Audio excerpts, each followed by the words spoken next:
What's up, guys? Johnny here, and I think it's about time for me to make a video about my top 5 favorite movies of 2015, so that's what I'm gonna do. Let's get started. Number 5 on my list was actually a surprise for me. I didn't think it would be in my top 5, and it was actually a movie I was really worried about at first, and that is Ant-Man. And of the two MCU movies that came out this year, Avengers and this, Avengers had all my hype. I was hyped as all hell for that movie, but this one I actually ended up liking even more. And it was, like I said, I was worried about it just because they changed directors. They had to rewrite. I think they rewrote the script or revised it. I'm not sure, but it had just been in development hell for so long. I think it was supposed to be one of the first MCU movies to come out, and it just didn't happen. But they finally got it to close Marvel's Phase 2, which is a pretty tall order, to close out like a whole phase. You expect Avengers or something like huge like that to close it out, but it was Ant-Man. And I think it did a wonderful job. I think everybody that worked on this movie did a wonderful job. First of all, Paul Rudd is Scott Lang.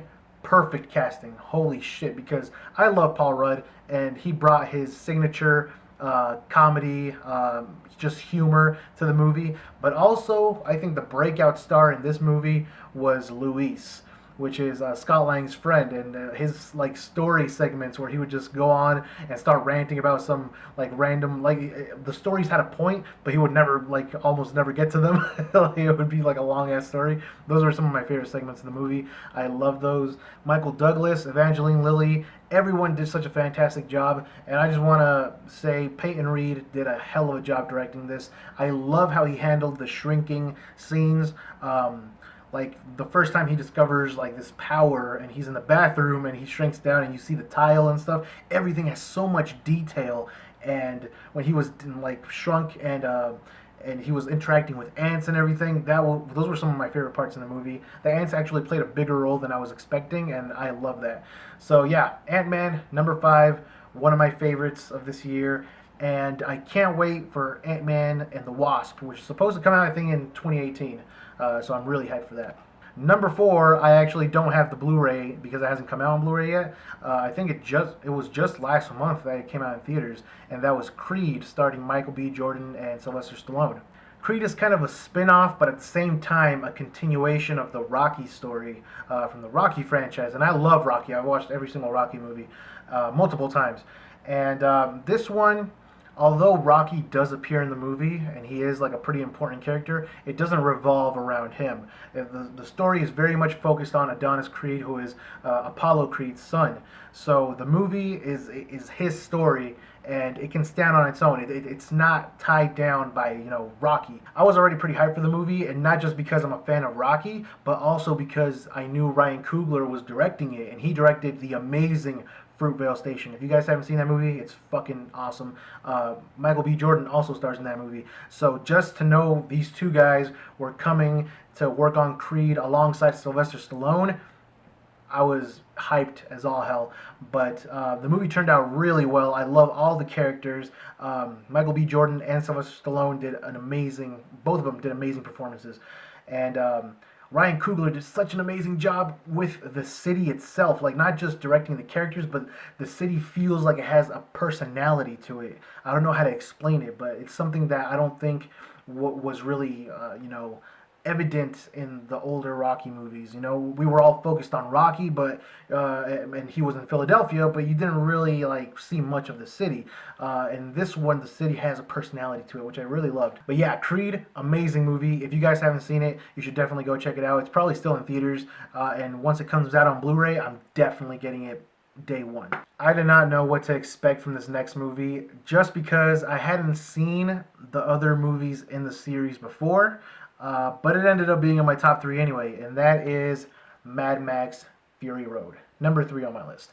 This movie was amazing, and I'm still kicking myself to this day for missing it in theaters. I didn't see it in theaters because, like I said, I hadn't seen the movies before this, and I didn't know what to expect. So I did get it when it first came out on Blu-ray because I heard so much good things about it. I had to get it, and Story wise, it's very light on story. You know why the characters are doing what they're doing, you know their motivations, but that's pretty much it. Like, this movie doesn't need to be heavy on story. The action is the main attraction in this movie, and that just rhymed. But the action is so well choreographed, so well directed, and the effects, they use a mixture. Like, the most of it is practical effects, and you can tell, but there's also some CGI in there, and the mix of them in some scenes. One specific scene with the sandstorm, fucking beautiful. And for a movie that's set in the desert, I was surprised how much the colors really popped in the movie, you know? So yeah, very well directed, beautiful cinematography. I love this movie so much. I haven't seen an action movie like this in so many years, and I'm so glad I ended up picking it up on Blu-ray. And that is Mad Max Fury Road, number 3. Number 2 is a movie that I was excited for, not just because of the people behind it, but also because of the concept of the movie, and that is Inside Out from Disney and Pixar. This movie was so amazing. It's basically, it follows this girl. Her name is Riley, and her parents moved to San Francisco. She goes to a new school, and you see like what she's feeling in her head, like her emotions. And the emotions, you can see them interact with each other, and it's so cool to see how each emotion kind of controls Riley and her actions. And not only that, but you see like her imagination. You see how she creates dreams in her head. You see how memories are stored and everything. Everything is so fucking cool how how everything works.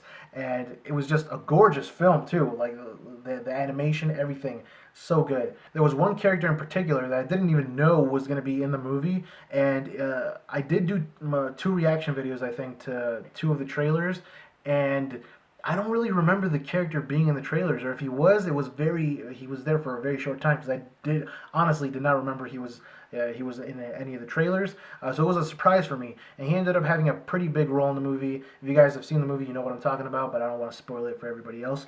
But he ended up being my favorite character. He was amazing. He had one of the more emotional moments in the movie too, which still gets me to this day. But Inside Out, amazing movie. If you guys haven't seen it yet, definitely check it out. And finally, number 1, I just recently saw it. You guys probably already know what it is already. It's probably number 1 on a lot of people's lists, but that is Star Wars: The Force Awakens. What a fantastic movie. I just got to see it now. I wanted to see it opening weekend, but it was sold out everywhere, for good reason too, because the movie is amazing. I think, well, first, I was worried about the movie. I was worried about it because it's the first time we've seen Star Wars on the big screen since the prequel trilogy, and that was it wasn't really that good, well, in my opinion. So I really thought J.J. Abrams had like a lot on his back. You know, like he knew this movie needed to be amazing, because after this they had already planned, you know, annual installments, not like main installments, but I know like next year we have Rogue One, which is which is another like kind of prequel movie. After that, we have Episode 8. So he needed to make sure this movie was fantastic, and it was. This movie was the perfect blend of nostalgia, and not just, you know, Han Solo and Chewie.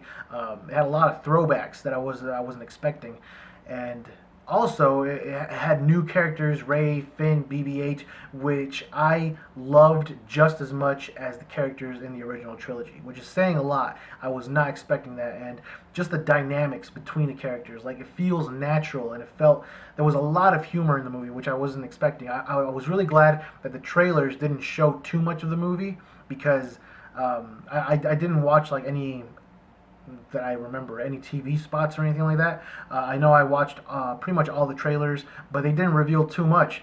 So it had a lot more humor than I was expecting. It had a lot of twists, a lot of just crazy stuff in the movie. Another thing I loved about the movie was that there was so much of these new characters that you don't know, you know, like it's there's some backstory to them, but there's still so many things that you're questioning. Like, well, like why does this character have this? Why is this character where are these people? You know, there's so many questions, and it makes you theorize about the movie, and I love that about movies.